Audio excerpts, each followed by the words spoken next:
नमस्कार दोस्तों, ढोल में पोल चैनल में आप सब मित्रों का हार्दिक स्वागत करता हूं। दोस्तों, कल के वीडियो में आपने देखा कि ब्रह्मा जी जो है किस तरह से अपने पोती सती और दक्ष की बेटी उसकी जब शादी हो रही है शिव जी के साथ, और स्वयं जो आचार्य बने हुए हैं विवाह को संपन्न करने के लिए, तो वो जो है उनके अंगों को देख करके, सती के अंगों को देख करके किस तरह से कामातुर हो जाते हैं।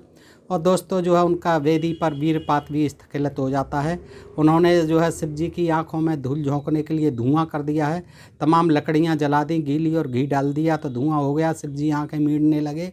लेकिन अंतर्यामी होने के कारण शिव जी ने सारा दृश्य देख लिया और समझ गए।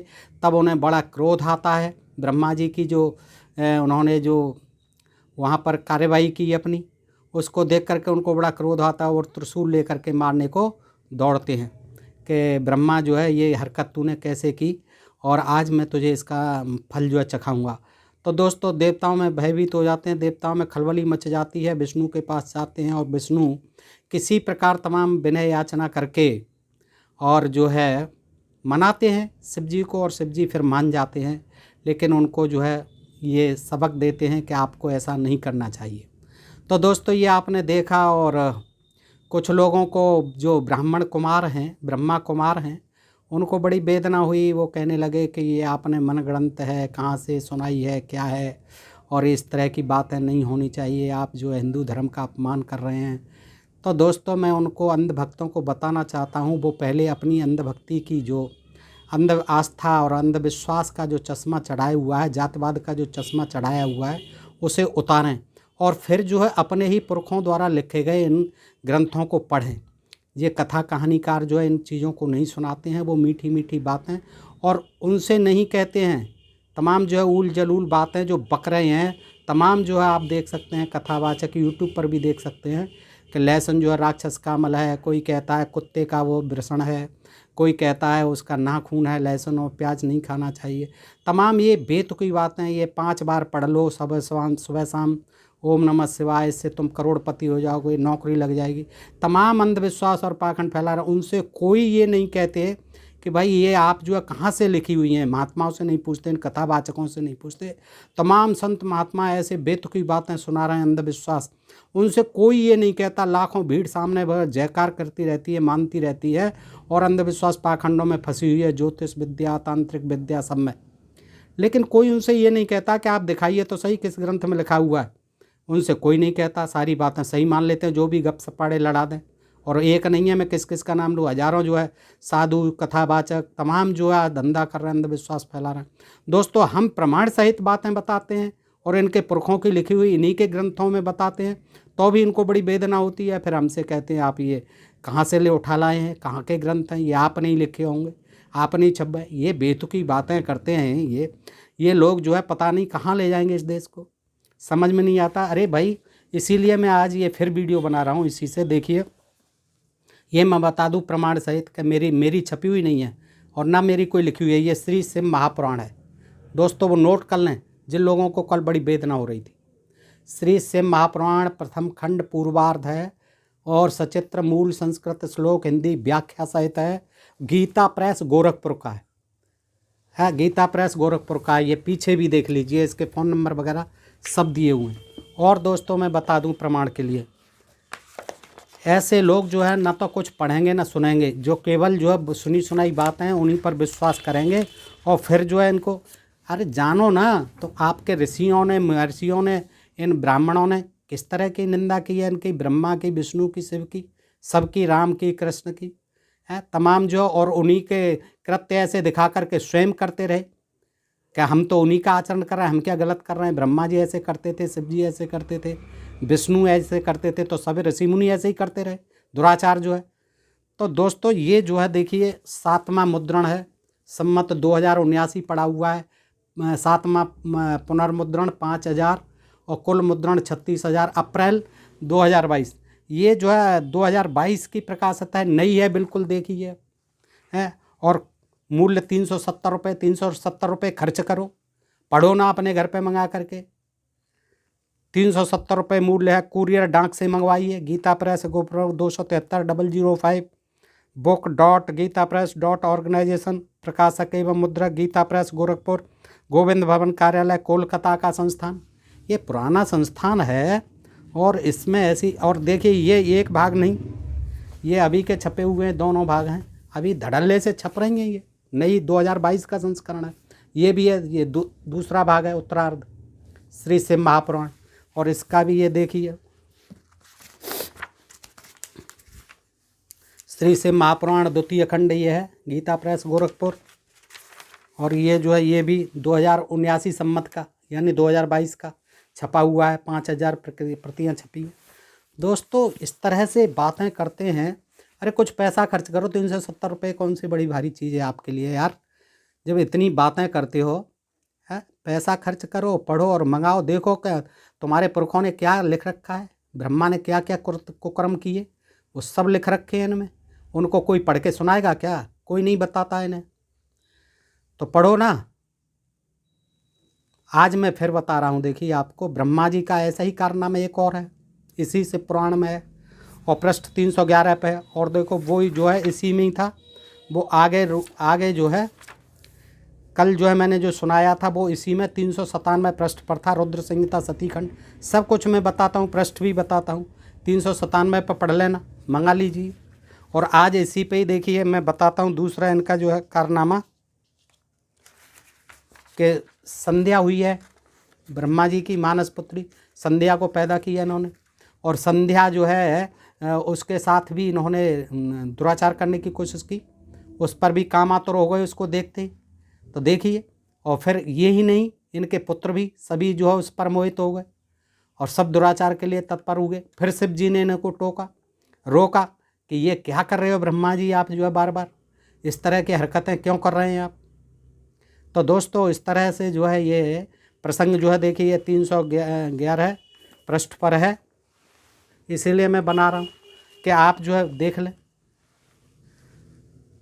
कि संध्या के साथ भी इन्होंने क्या किया। सरस्वती का तो आपको पता ही है, उसका भी लाऊंगा मैं। तो ये पढ़िए ना, इसमें मैं क्या अपनी तरफ से कह रहा हूँ। मुझे तो खुद ताज्जुब होता है कि ब्रह्मा जी जिन्होंने कि सृष्टि की रचना की है और लड़कियों की भी रचना की अपनी पुत्रियों की, और उनके साथ भी दुराचार करने लगे। क्या हुआ जी, कैसे ब्रह्मा जी थे, अब ब्राह्मणों को मुख से पैदा कर दिया, कैसे निकले आए मुख से। अब उन ब्राह्मण कुमारों को, ब्रह्म कुमारों को बड़ी तकलीफ़ होती है, सत्य को पचाना नहीं चाहते। अरे भाई ये चश्मे को उतारो, जो जातवादी चश्मा लगा हुआ, अंधविश्वासी चश्मा लगा हुआ है, और कुछ पढ़ लो, लिख लो, इनको मंगा लो, पढ़ लो। 300-400 रुपये से ज़्यादा की नहीं आती ये किताबें। तो देखिए आज दोस्तों कि ब्रह्मा जी जो है सृष्टि की रचना तो कर ही रहे हैं, उन्होंने अपने पुत्र बनाए, पुत्रियां बनाई। दोस्तों आज इसी को ले लेते हैं, रुद्र संहिता है, अध्याय 2 है, श्री शिव महापुराण है। फिर देख लो दोस्तों, ये गीता प्रेस गोरखपुर का ही है, मैं स्क्रीनशॉट भी दे देता हूँ साथ ही साथ। फिर भी अंधभक्त जो है न पढ़ेंगे न सुनेंगे, हैं जातवादी चश्मा लगा करके बोलने लग जाएंगे, अंधविश्वास का चश्मा नहीं उतारेंगे। आइए देखते हैं। हे मुने, जिस समय मुझ ब्रह्मा ने, नारद जी को ही सुना रहे हैं ब्रह्मा जी कथा, देखिए। हे मुने, जिस समय मुझ ब्रह्मा ने मरीचि, अत्रि, पुलह, पुलस्त्य, अंगिरा, क्रतु, वशिष्ठ, नारद, दक्ष एवं भृगु इन महान प्रभुता संपन्न मानस पुत्रों की सृष्टि की, उसी समय मेरे मन से एक सुंदर रूप वाली श्रेष्ठ युवती भी उत्पन्न हुई। नारद जी से कह रहे हैं कि मुझ ब्रह्मा ने मरीचि, ये पुत्र थे इनके, अत्रि, पुलह, पुलस्त्य, अंगिरा, क्रतु, वशिष्ठ, नारद, दक्ष एवं भृगु, इनको जब मैंने पैदा किया उसी समय मेरे मन से एक सुंदर रूप वाली श्रेष्ठ युवती भी उत्पन्न हुई। वह संध्या के नाम से प्रसिद्ध हुई, उसका नाम संध्या रखा गया, जो प्रातः संध्या तथा सायं संध्या के रूप में क्रमशः दिवाख्यांता तथा जपंतिका कही गई। वह अत्यंत सुंदरी, सुंदर भौहों वाली तथा मुनियों के मन को मोहित करने वाली थी। नामना संध्या दिवाख्यांता सायं संध्या जपंतिका, अतीव सुंदरी, सुब्रह्मण्यम चेतो विमोहिनी, सबको, मुनियों को मोहित करने वाली थी। संपूर्ण गुणों से युक्त वैसी स्त्री देवलोक, मृत्युलोक और पाताल लोक में न उत्पन्न हुई। कैसे उत्पन्न होगी ब्रह्मा जी, आपने पैदा की। कोई ऐसी सुंदर नहीं हुई तीनों लोकों में, ना है और ना तो आगे होगी। वह संपूर्ण गुणों से परिपूर्ण थी। नारद जी उस कन्या को देखते ही उठ करके उसे हृदय में धारण करने के लिए मैं सोचने लगा मन ही मन। दक्ष तथा मरीचि आदि लोक सृष्टा मेरे पुत्र भी सोचने लगे उसको अपने मन में धारण करने के लिए। हे मुनिषोत्तम, मैं ब्रह्मा अभी इस प्रकार सोच ही रहा था कि उसी समय एक अद्भुत एवं मनोहर मानस पुत्र उत्पन्न हुआ। एक मनोहर मानस पुत्र उत्पन्न हुआ उसी समय जब मैं धारण करने के उसको संध्या को अपने दिलो दिमाग में सोच रहा था, तभी एक मेरे पुत्र भी पैदा हुआ उस समय। हेता तो वह पुरुष तप्त सुवर्ण के समान कांति वाला, स्थूल वक्ष स्थल वाला, सुंदर नासिका वाला, सुंदर और गोल उरु कमर जंगा वाला, काले तथा घुंघराले बालों वाला, यानी वो जो है कामदेव पैदा हुआ। उस पुरुष को देखकर मेरे दक्ष आदि पुत्रों का मन आश्चर्य से भर गया और वे उसे जानने के लिए अत्यंत उत्सुक हो गए कि पिताजी ये कौन इतना सुंदर आपने जो है पैदा कर दिया। उस पुरुष को देख करके सब व्यथित हो गए कि ये कौन आपने पैदा कर दिया। तो वासना से आकुल चित्त वाले मेरे उन पुत्रों का मन शीघ्र ही विकृत हो गया। वो भी पुत्र भी ऐसे ही थे सभी ये जिनके नाम मैंने बताए, उनका भी मन जो है विकृत हो जाता था। वो भी कामातुर हो गए संध्या को देख करके, अपनी बहन को देख करके। तो हेता तो उन्हें थोड़ा भी धैर्य प्राप्त नहीं हुआ। बोले कि ये कौन है, क्योंकि कामदेव पैदा हो गया ना, तो कामदेव पैदा होते ही तो काम की भावना पैदा हो गई सबके हृदय में। वह पुरुष सृष्टा तथा जगतपति मुझ ब्रह्मा को देखकर विनय भाव से सिर झुकाकर प्रणाम करके मुझसे कहने लगा। क्या कहने लगा कामदेव? पुरुष बोला, हे ब्रह्मन, मैं कौन सा कार्य करूं बताइए, आपने पैदा तो कर दिया। मुझे जो कर्म करनी हो, मेरे जो करने योग्य हो, उस कर्म में मुझे नियुक्त कीजिए, अपॉइंट कीजिए। मेरा कौन सा कर्म करूं, क्या ड्यूटी है मेरी? हे विधाता, आप मेरे मान्य पुरुष हैं। मान्य पुरुष कहाँ हैं भाई? तेरे जनक हैं। मैं आपकी आज्ञा का पालन करूं, यही उचित है तथा इसी से मेरी शोभा भी होगी। मेरे लिए जो अभिमान योग्य स्थान हो और जो मेरी पत्नी हो उसे मुझे बताइए। पत्नी भी बताइए मेरी, मुझे उसे पत्नी की भी चिंता हो गई पैदा होते ही। और जो मेरा अभिमान योग्य स्थान हो उसे बताइए। हे त्रिलोकेश, आप जगत के पति हैं। ब्रह्मा जी बोले, उस महात्मा पुरुष के इस वचन को सुनकर मैं ब्रह्मा अत्यंत आश्चर्यचकित हो गया और थोड़ी देर तक कुछ नहीं बोला। फिर मन को नियंत्रित कर और आश्चर्य का परित्याग करके उस कामदेव को बताते हुए कहने लगा कामदेव से। ब्रह्मा जी बोले, तुम अपने स्वरूप से और पुष्पों के 5 बाणों से फूलों का बाण होंगे 5, और अपने स्वरूप से सभी स्त्रियों और पुरुषों को मोहित करते हुए सनातन सृष्टि की रचना करो। कामदेव, सृष्टि की रचना करो, तुम सबको काम मोहित करो, सबके अंदर काम पैदा करो, काम भावना पैदा करो। इस चराचर त्रिलोकी में जीव तथा देवता आदि कोई भी तुम्हारा लंघन करने में समर्थ नहीं होंगे। कोई तुमसे नहीं जीत पाएगा कामदेव, चाहे कोई देवता हो चाहे कोई पुरुष हो। हे पुरुषोत्तम, मैं वासुदेव तथा शंकर भी तुम्हारे बस में रहेंगे। ब्रह्मा विष्णु महेश हम सब तुम्हारे बस में रहेंगे कामदेव। अन्य प्राणीधारियों की तो बात ही क्या है। तुम गुप्त रूप से प्राणियों के हृदय में प्रवेश करते हुए स्वयं को सबके सुख के कारण बनकर सनातन सृष्टि करो। समस्त प्राणियों का विचित्र मन तुम्हारे पुष्प बाणों का सुखपूर्वक भेदन योग्य लक्ष्य होगा। तुम सभी को सदा उन्मत्त करने वाले होगे। मैंने सृष्टि में प्रवर्त करने वाला यह तुम्हारा कर्म कह दिया। ये मेरे पुत्र तत्वपूर्वक तुम्हारे नामों का वर्णन करेंगे। मैंने तो तुम्हारी ड्यूटी बता दी, अब मेरे ये जो पुत्र सामने बैठे हुए हैं ये तुम्हारे नाम बताएंगे। तो ब्रह्मा जी बोले, हे सुरश्रेष्ठ, ऐसा कहकर अपने पुत्रों के मुख की ओर देखकर क्षण भर के लिए मैं अपने पद्मासन पर बैठ गया। ब्रह्मा जी बोले, तब मेरे अभिप्राय को जानने वाले मेरे पुत्र मरीच आदि मुनियों ने उनके नाम उसके उचित नाम रखे। देखिए क्या क्या नाम होते हैं कामदेव के, उनके पुत्रों ने रखे और बताए। उन सृष्टिकर्ता दक्ष आदि ने उसका मुख देखते ही, दक्ष ने उसका मुख देते ही उसकी अन्य चेष्टाओं से उसके समस्त चरित्र को जानकर उसे रहने का स्थान दिया तथा पत्नी भी दे दी, अपनी पत्नी बेटी भी दे दी थी। दक्ष ने रति जो है दक्ष की पुत्री थी, वो इसने कामदेव को दी थी। तो दक्ष देखिए, दक्ष जो है बेटा है, वो भी पोती हुई, और ये कामदेव जो उनके शरीर से बेटा पैदा हुआ उसको दी थी रति। देखो दोस्तों, वो भी बड़ी रोचक कथा है, उसको सुनाएंगे आगे। मेरे पुत्र मरीचाद ऋषियों ने एकत्रित होकर नामों का निश्चय करके उस पुरुष को नाम भी बता दिए। ऋषिगण बोले, तुमने ब्रह्मा जी से उत्पन्न होते ही हम लोगों के मन को मथ डाला है। तुमने तो पैदा होते ही कामदेव, हमारे मन में कामदेव की भावना जागृत हो गई। संध्या को देखते ही तुमने हमारे मन को मथ डाला है, इसलिए तुम लोक में मनमथ नाम से प्रसिद्ध हो जाओगे। पर्यायवाची शब्द कामदेव का मनमथ, मन को मथने वाला। सभी लोकों में तुम सुंदर रूप वाले हो, तुम्हारे समान कोई भी सुंदर नहीं है, इसलिए हे मनोभव काम नाम से भी तुम विख्यात हो जाओगे। तुम शरीरों में काम भावना व्याप्त कर दोगे, इसलिए तुम्हारा नाम कामदेव होगा।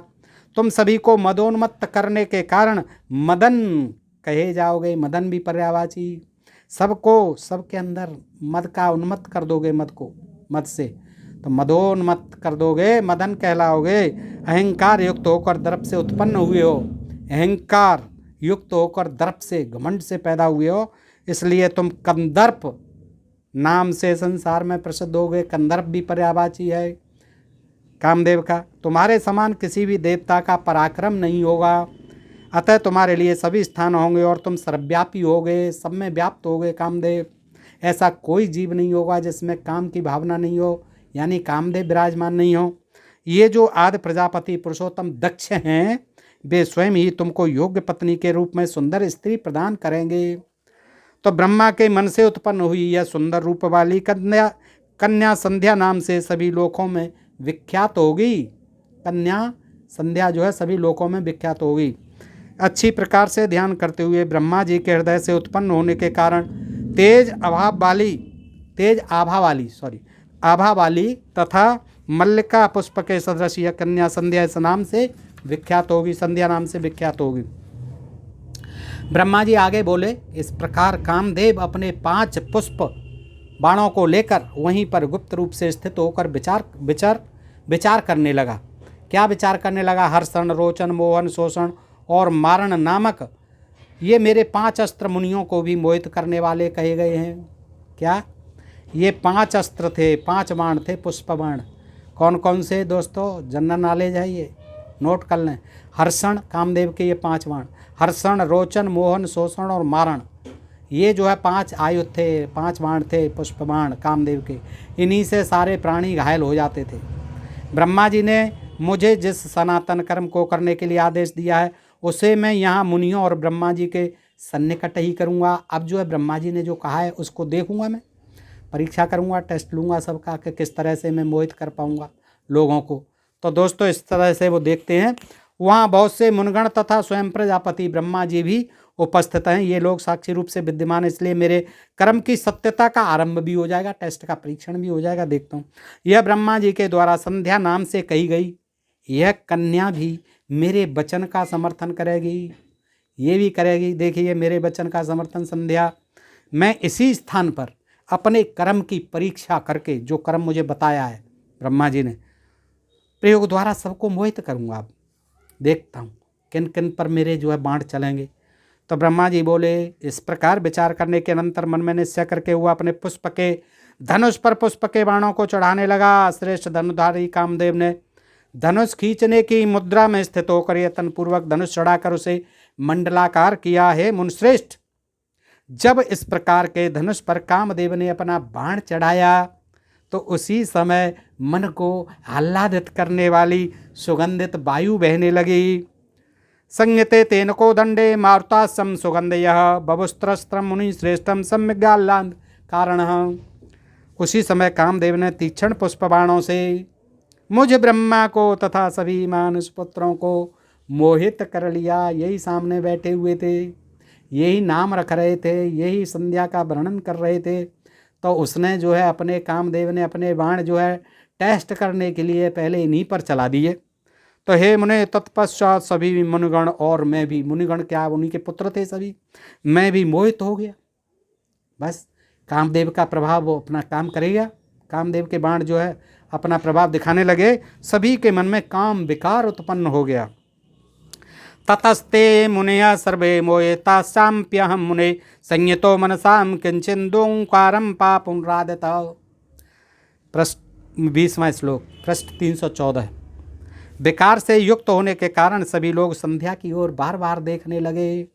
सभी के मन में काम का उद्रेक हो गया, क्योंकि स्त्री काम को बढ़ाने वाली होती है। ब्रह्मा जी कह रहे हैं कि भैया नारद, स्त्रियां जो है काम को बढ़ाने वाली होती हैं।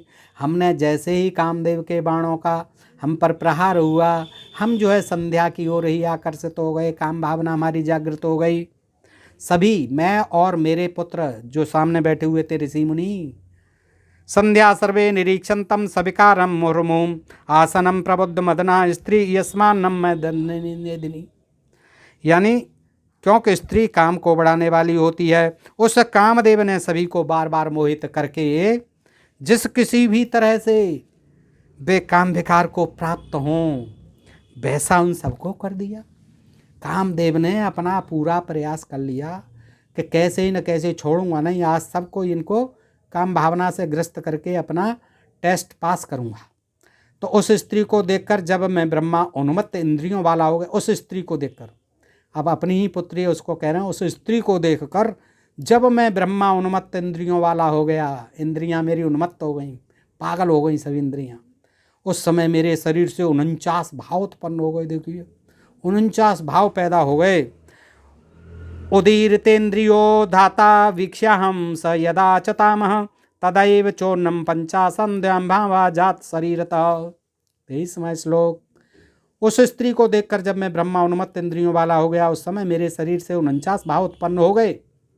काम बाण के प्रहार से उन सभी के द्वारा देखी जाती हुई वह संध्या भी अपने कटाक्षों के आवरण से अनेक प्रकार के भाव प्रकट करने लगी। उस पर भी तो चला था, उस पर भी काम ने अपना प्रभाव किया, कामदेव ने, तो वो भी अपने कटाक्षों के आवरण से अनेक प्रकार के भाव प्रकट करने लगी।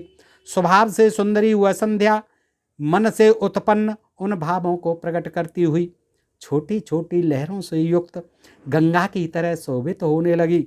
हे मुने, नारद जी से कह रहे हैं, हे मुने, इस प्रकार के भावों से युक्त संध्या को देखकर काम से परिपूर्ण शरीर वाला मैं ब्रह्मा उसकी अभिलाषा करने लगा।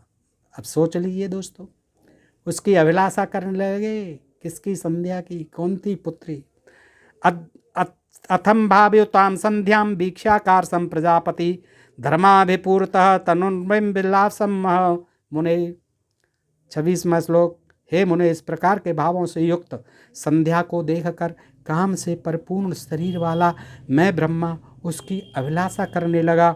हे द्विजश्रेष्ठ, तब मरीच आत्रि आदि सभी मुनि तथा दक्ष प्रजापति आदि विकृत इंद्रियों वाले हो गए। उनके भी मन डोलने लग गए संध्या को देखकर, वो भी विकृत इंद्रियों वाले हो गए।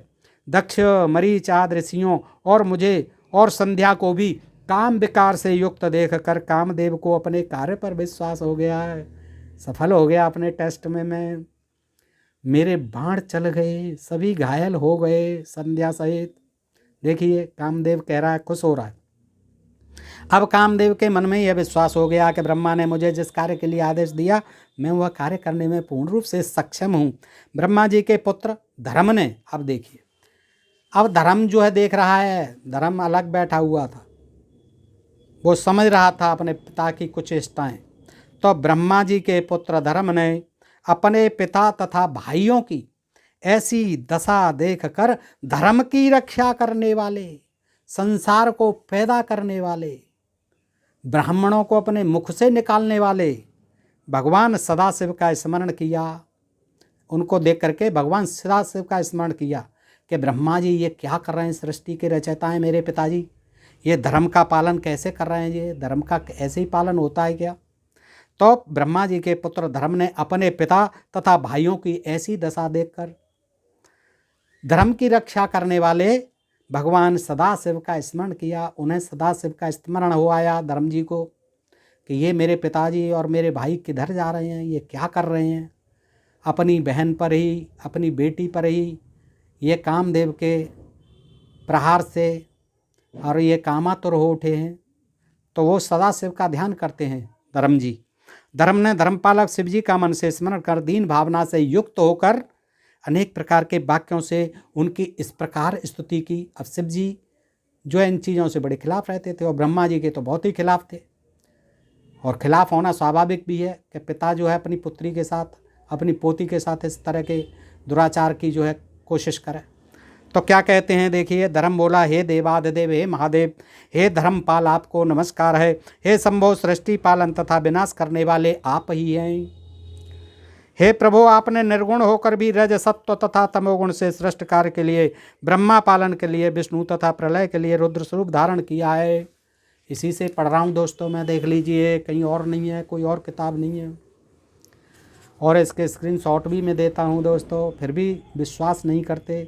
इसका कोई इलाज नहीं है, क्योंकि उनको जो है बड़ी वेदना होती है कि हमारे परम पिता जिन्होंने हमें मुख से पैदा किया है, उनके कैसे कारनामे इन पुस्तकों में लिखे हुए हैं जो हमें आज तक नहीं पढ़ने को मिले, न किसी ने हमें सुनाए। तो दोस्तों आज सुन लीजिए। तो आगे क्या कहते हैं धर्म जी कि हे प्रभु शिव जी, आपने निर्गुण होकर भी रज सत्व तथा तमोगुण से सृष्टि कार्य के लिए, ब्रह्मा पालन के लिए, विष्णु तथा प्रलय के लिए रुद्र स्वरूप धारण किया है। हे प्रभु, आप शिव तीनों गुणों से रहित, प्रकृति से परे, तुरीयावस्था में स्थित, निर्गुण निर्विकार तथा अनेक प्रकार की लीलाओं में प्रवीण है। इस तरह से ये धर्म कह रहे हैं, ब्रह्मा के पुत्र याचना कर रहे हैं शंकर जी कि अब आप आइए, कुछ कीजिए, आप ये क्या अनहोनी हो रही है यहाँ। हे महादेव, इस भयंकर पाप से मेरी रक्षा कीजिए, रक्षा कीजिए। इस समय मेरे पिता तथा मेरे भाई पाप बुद्धि वाले हो गए हैं, ये सब पापी हैं।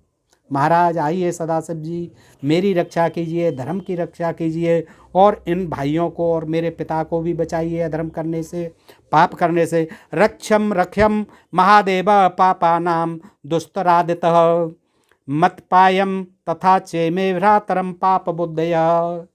35वां श्लोक, पृष्ठ 316, अध्याय 3, रुद्र संहिता संति खंड में धर्म जी कह रहे हैं, हे महादेव, इस भयंकर पाप से मेरी रक्षा कीजिए, रक्षा कीजिए। इस समय मेरे पिता तथा मेरे भाई पाप बुद्धि वाले हो गए हैं।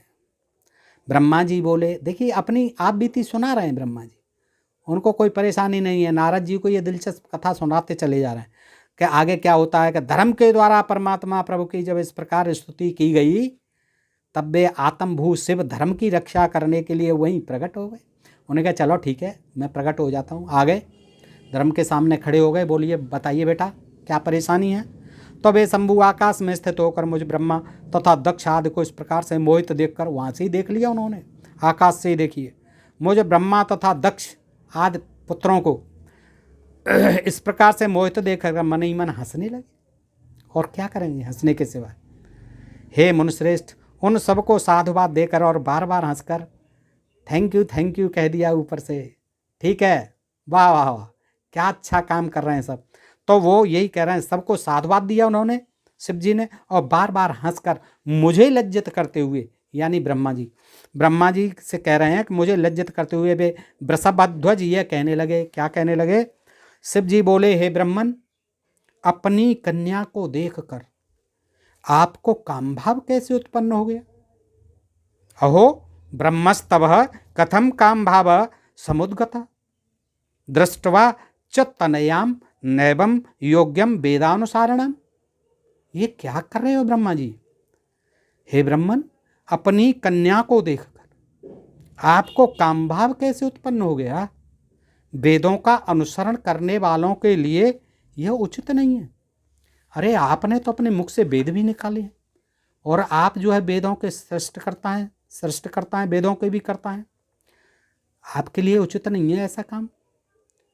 बुद्धिमान को चाहिए, देखिए शिव जी ज्ञान दे रहे हैं कि बुद्धिमान को चाहिए कि माता भगिनी, माता बहन और भ्रातृपत्नी तथा कन्या को समान भाव से देखे, उन्हें कदाप को दृष्टि से न देखे। यह बात जो है राम जी ने भी, तुलसीदास ने लिखी है, बाली से कही थी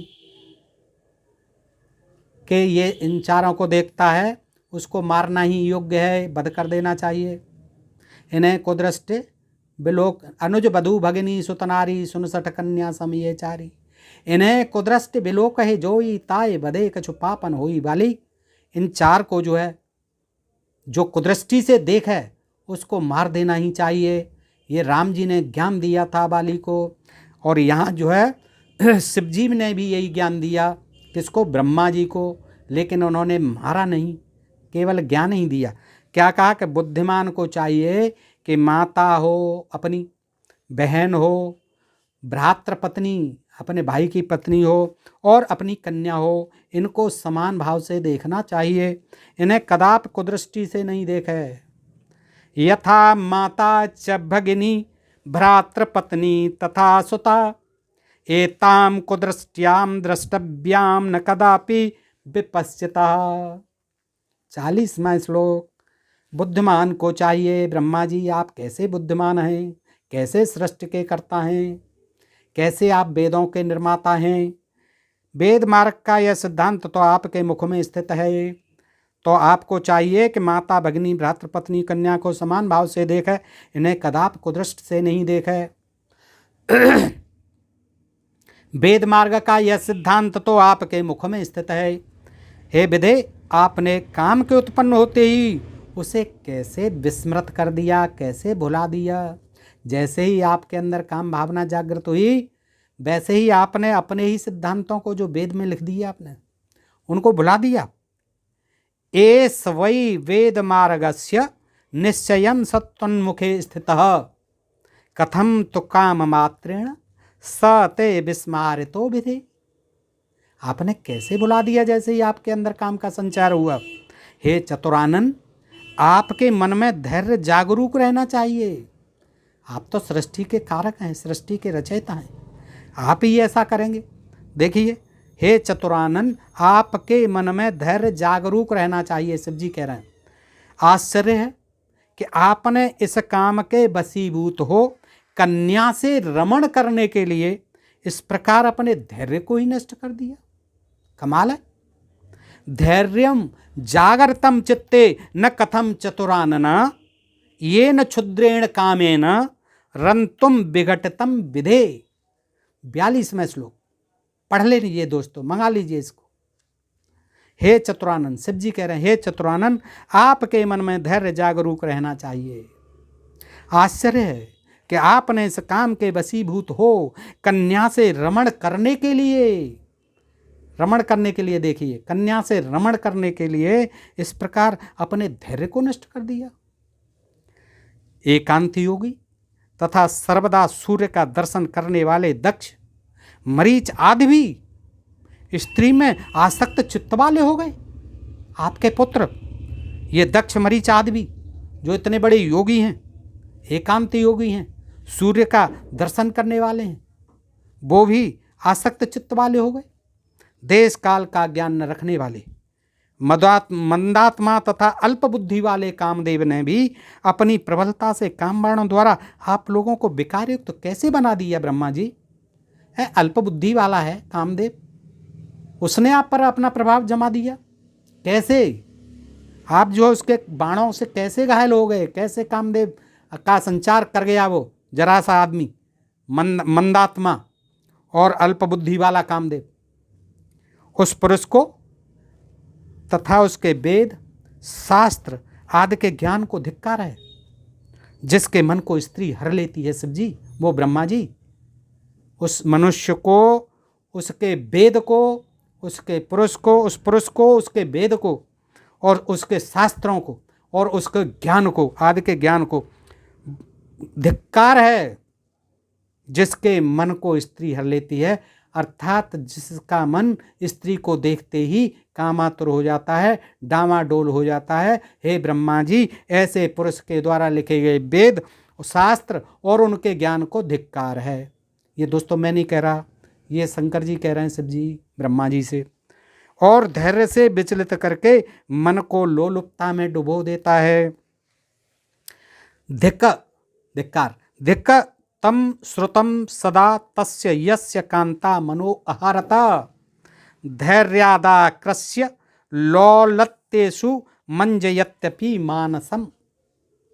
श्लोक नंबर 45। उस पुरुष को तथा उसके वेद शास्त्र आदि के ज्ञान को धिक्कार है, जिसके मन को स्त्री हर लेती है। बहुत सही बात कही। जिसके मन को स्त्री ने हर लिया, वो काहे का देव है, काय का भगवान है, काय का ईश्वर है, क्या महापुरुष है वो, क्या ऋषि है, क्या मुनि है, क्या ब्राह्मण है, क्या कोई भी साधारण मनुष्य है जो स्त्री के मन के बस में हो जाए। जितेंद्रिय होना चाहिए सबको, और धैर्य से विचलित करके मन को लोलुपता में डुबो देता है, उसको धिक्कार है। ब्रह्मा जी आगे कह रहे हैं नारद जी से, इस प्रकार सदाशिव के वचन को सुनकर मैं दुगनी लज्जा में पड़ गया, शर्म के मारे गढ़ गया, दुगनी लज्जा में पड़ गया। उस समय मेरा शरीर पसीने से पानी पानी हो उठा। देखिए कितनी हालत खराब कर दी शिव जी ने ज्ञान दे करके, और सही किया, शास्त्रीय ज्ञान दिया उन्होंने। इति तस्य वचः श्रुत्वा, ब्रह्मा जी कह रहे हैं, ब्रह्मोवाचः, क्या कह रहे हैं, इति तस्य वचः श्रुत्वा लोके सो अहम शिवस्य च व्रीडया दुगुणीभूतः स्वेद्रार्धस्त्वं भवम क्षणातः। 46वां श्लोक के इस प्रकार सदाशिव के वचन को सुनकर मैं दुगनी लज्जा में पड़ गया नारद जी। उस समय मेरा शरीर पसीने से पानी पानी हो गया। देखिए इससे कहते हैं पानी पानी हो जाना, पानी पानी हो गए।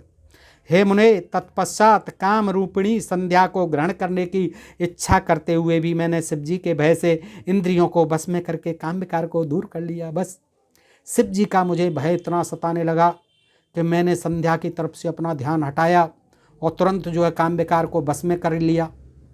हे दुश्रेष्ठ, उस समय मेरे शरीर से लज्जा के कारण जो पसीना गिरा उसी से अग्निस्वात बहिर्सद नामक पितृगणों की उत्पत्ति हुई।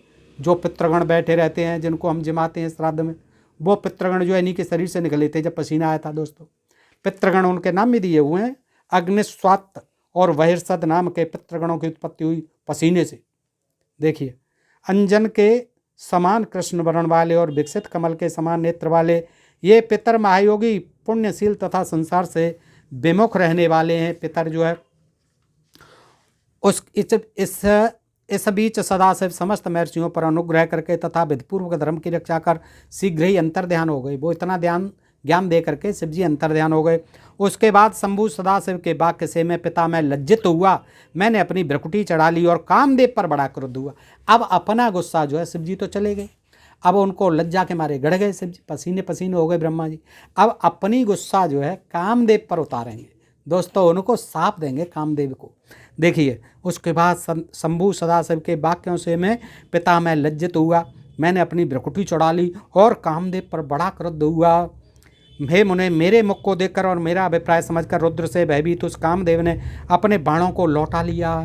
हे मुने, तब मैं पद्म योनि ब्रह्मा कोपयुक्त होकर इस प्रकार जलने लगा, जिस प्रकार भस्म करने की इच्छा वाली अति बलवान अग्नि प्रज्वलित होती है।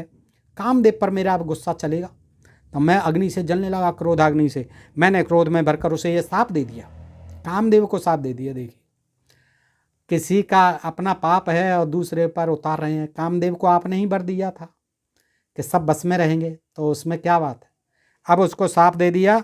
अहंकार से मोहित हुआ यह कंदर्प शिव जी के प्रति दुष्कर कर्म करके उनकी नेत्राग्नि से भस्म हो जाएगा। जा बेटा कामदेव, तू जो है उन्हीं की, तुझ पर भी कोप होगा और तू उनके नेत्राग्नि से भस्म हो जाएगा। कामदेव को भस्म किया था शिव जी ने।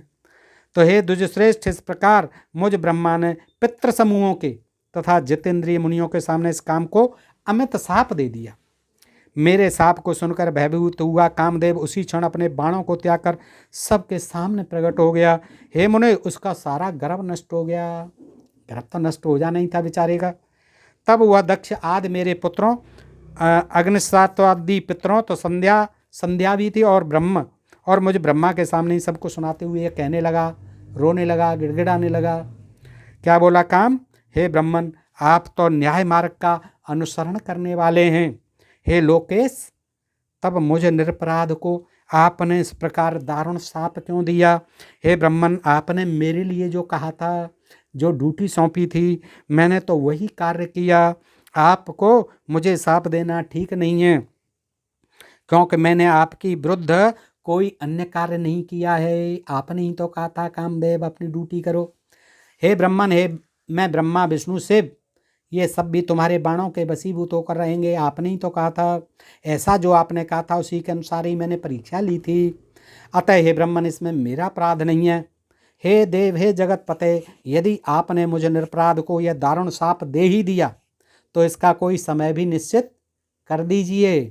ब्रह्मा जी बोले, हे नारद, तब मैं जगतपति ब्रह्मा उसकी यह बात सुनकर चित्त को वश में करने वाले काम को बार बार डांटता हुआ इस प्रकार बोला, हे काम, यह संध्या मेरी कन्या है। अब देखिए उससे कह रहे हैं, हे काम सुनो, यह संध्या मेरी कन्या है।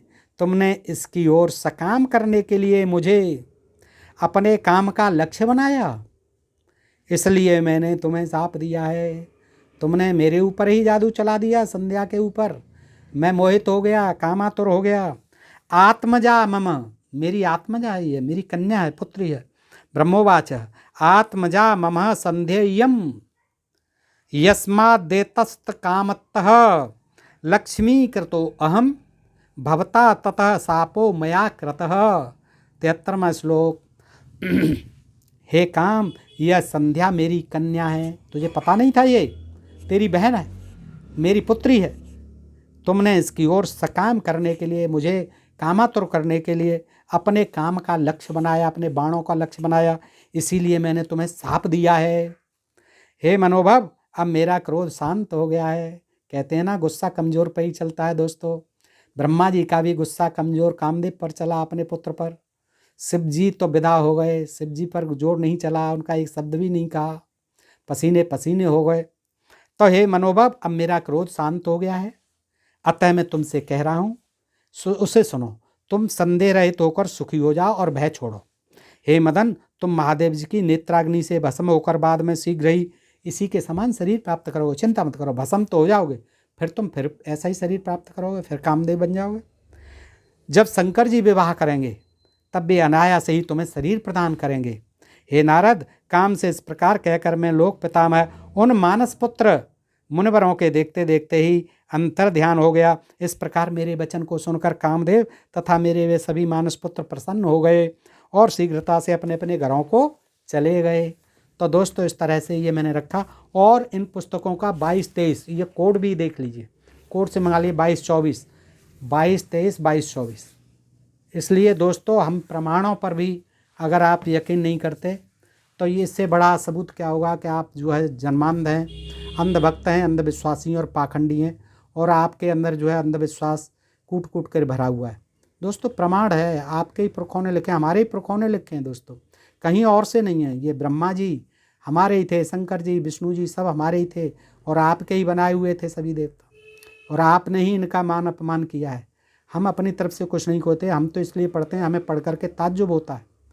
हम ग्रंथों को पढ़ रहे हैं, 40 वर्ष से पढ़ रहे हैं इनको, लेकिन अब यूट्यूब मिला है तो हम इसको आप लोगों को भी बता रहे हैं कि ये ऐसा नहीं करना चाहिए था इन लोगों को, जो है जिन्होंने भी लिखे हैं। और गीता प्रेस गोरखपुर उनको धड़ल्ले से छाप रहा है, पढ़ाइए, मंगाइए। परेशान होने की बात नहीं है इसमें दोस्तों, 300-400 रुपये से ज़्यादा की नहीं आती ये पुस्तक। तो दोस्तों, बताइए आपको ये प्रसंग कैसा लगा। अच्छा लगा हो तो आप मित्रों को शेयर करें और अपने प्रिय चैनल ढोल में पोल को सब्सक्राइब करते रहें। आज के लिए इतना ही। सुनने के लिए आप सब मित्रों का हृदय से आभार, नमस्कार, जय हिंद, जय भारत। नया साल आप सबके लिए बहुत ही मंगलमय हो दोस्तों।